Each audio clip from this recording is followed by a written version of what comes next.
It was supposed to be a casual Saturday, just a quick walk to the community park with a thermos of tea and my wife in her favorite hoodie. But before we could even make it past the lawn, Sheila Dormund burst out of the hedges like a caffeine-addled goblin. She demanded my wife show ID. 5 minutes later, the cul-de-sac was swarming with armored vans, rooftop snipers, and the HOA president sobbing into a decorative planter. SWAT had arrived, and they saluted my wife. My name is Clark Finley. I moved to Ash Willow Heights a year ago after retiring from a career in software consulting. I came for peace, hummingbirds, and a lawn I wouldn't have to defend like Helm's Deep. My wife, Commander Naomi Finley, had just returned from a 6-month classified DoD assignment. We figured suburbia would be our biggest adjustment. We were wrong. Enter Sheila Dormund, HOA president and self-proclaimed neighborhood order facilitator. Sheila's hair was lacquered into a helmet that could probably stop small arms fire. Her nails were sharpened into French-tipped bayonets, and her clipboard had the moral authority of a medieval sword of judgment. She started small.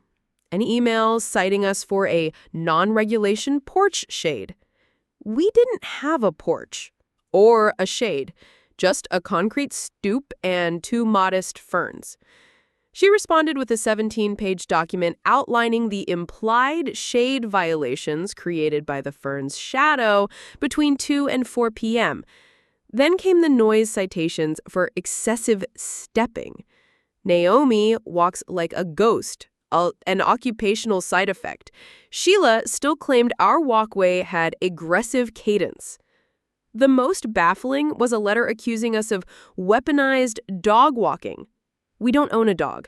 Apparently, our lack of pet ownership was a form of psychological warfare and aggressive nonconformity through deliberate pet absence. It escalated quickly. One morning, we noticed a drone hovering outside our bedroom window at 6 a.m. It had "Property of Sheila Dormund" written on it in glitter pen.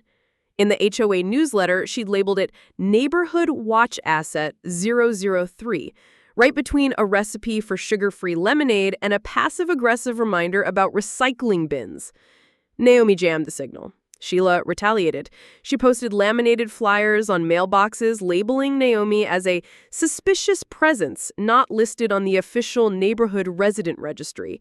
One flyer featured a blurry photo of Naomi watering tomatoes, captioned, "Unknown female engaging in unverified agricultural activity."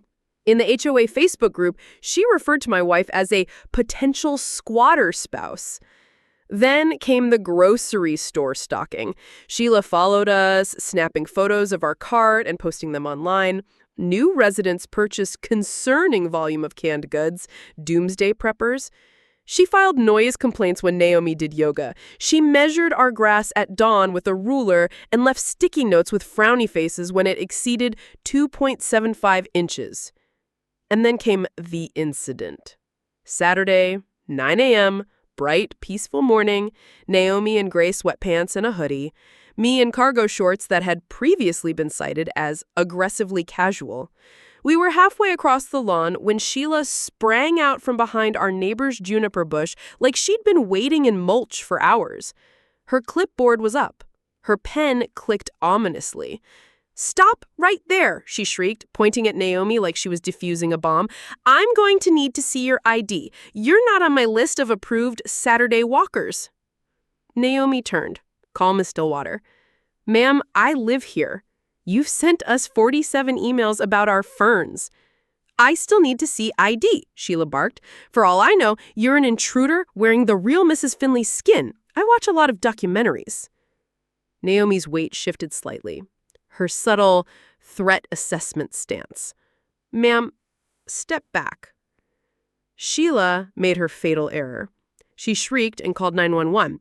"There's a suspicious militant woman trespassing in Ash Willow Heights, threatening HOA leadership with espionage. She's in tactical sweatpants. Send the National Guard. Send Space Force." 6 minutes later, Ash Willow Heights looked like a scene from Zero Dark 30.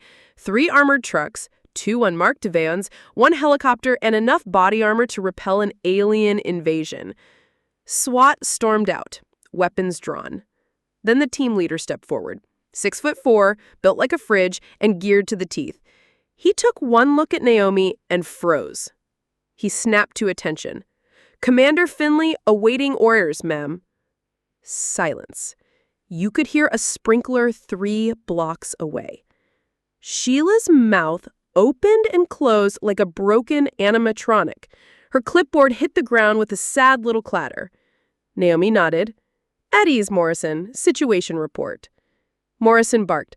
"Ma'am, we received a report of you being harassed by a civilian. Do you require assistance?" Naomi paused, then smiled. Not a nice smile.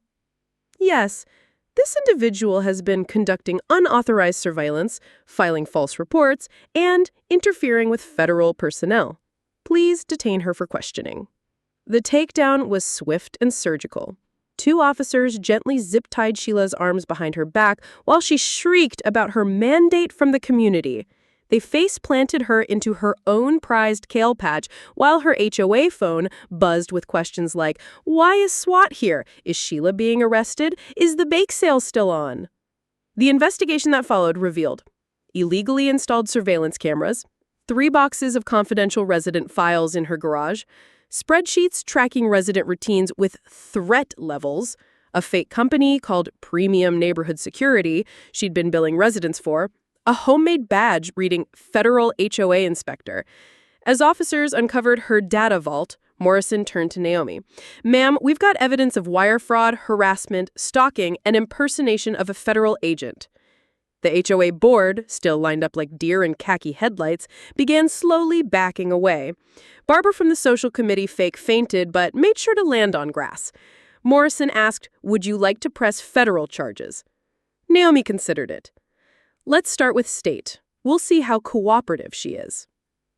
Within hours, the HOA voted to remove Sheila. She overturned her chair and shouted, "You'll beg for my protection when property values crash." 6 months later, at sentencing, Sheila stood before the judge in a wrinkled power suit, helmet hair fraying. "These people didn't even have a dog," she hissed. "What kind of Americans don't have dogs?" The judge sighed. 3 years, minimum security, concurrent charges, $50,000 restitution. As they led her away, Sheila gripped the defense table and whispered, "But who will measure the grass?"